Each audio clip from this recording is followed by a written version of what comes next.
Хозяевам новых многоэтажек на Зране не терпится осмотреть свои квартиры. Мария Марчакова не может скрыть эмоции. О такой просторной кухне женщина мечтала давно. Принимать гостей, разместить кого угодно можно. Так что кухня хоть прохожка хорошая. Детский смех, музыка, заразительные улыбки и разноцветные шары. Жители 3 новых многоэтажек в новом микрорайоне на Зране еще летом отметили долгожданное новоселье. Благодаря реализации ФЦП собственные квартиры получили более 300 семей, вынужденных переселенцев из Чеченской Республики.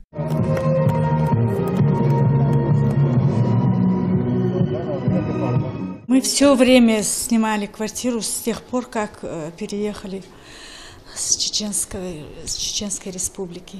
Сейчас радости, я не знаю, нет предела радости.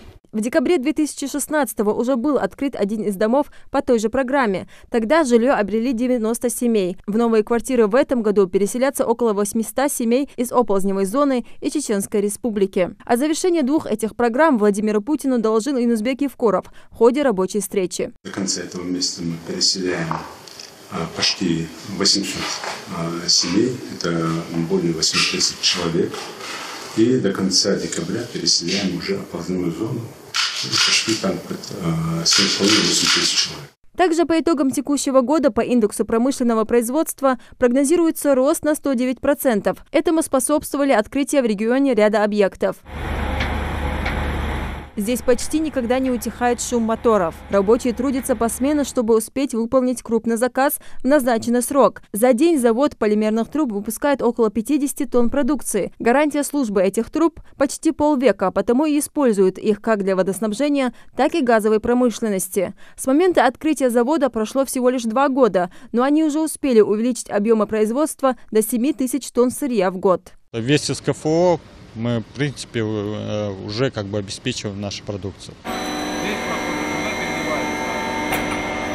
Ряд промышленных объектов республики этой весной пополнил и новый завод по производству отопительных радиаторов. Аналогов завода по производству алюминиевых биметаллических радиаторов отопления еврокачества нет на территории СКФО в Южном и Крымском федеральных округах, что позволяет обеспечить рентабельность предприятия. Продукция, которая будет выходить с предприятия этого завода, будет востребована на строительных площадках, на девелоперских проектах в нашей стране. Кроме того, растут и показатели и в других промышленных отраслях. Индекс промышленного производства у нас растет в последнее время.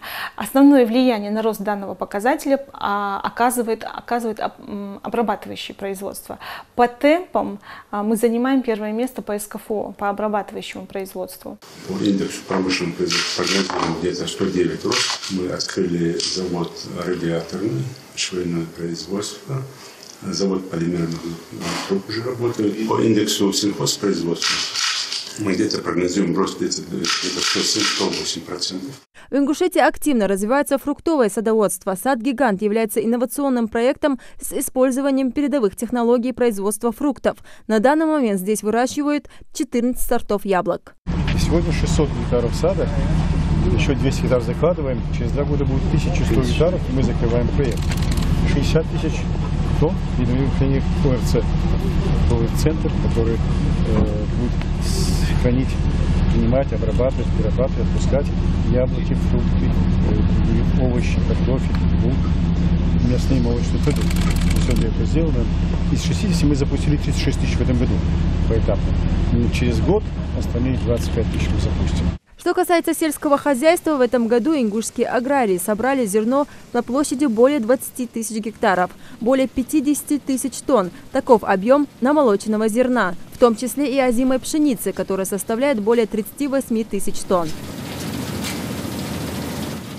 А мясомолочный комплекс под говорящим названием «Молоко Ингушетии» планирует выдать в этом году 5,5 миллионов литров молока и 1000 тонн мясной продукции. Он уже успел завоевать местный рынок. На сегодняшний день в комплексе насчитывается порядка 1500 голов крупнорогатого скота. Аграрии запустили свой перерабатывающий молочный завод мощностью 24 тонны готовой продукции в сутки. Объем производства продукции в прошлом году, если в действующих ценах у нас составил 7,8 миллиардов рублей, то в этом году мы планируем получить продукции на 8,5 миллиардов рублей. Это что составляет примерно 107,6%. Это у нас, как мы знаем, фрукты, сад-гигант, это картофель, это зерновые, которые мы в этом году получили. Несмотря на все неблагоприятные условия, мы по зиме вышли на очень прекрасные результаты. Ингушетия договорилась и с саудовскими инвесторами о реализации проекта в сфере поставок сельхозпродукции. В этом году в Эр-Рияд может быть поставлено до 20 тысяч тонн яблок, 30 тонн меда и вода в больших объемах, а также овощи, выращенные в тепличных хозяйствах. Лейла Гайсанова, Новости 24.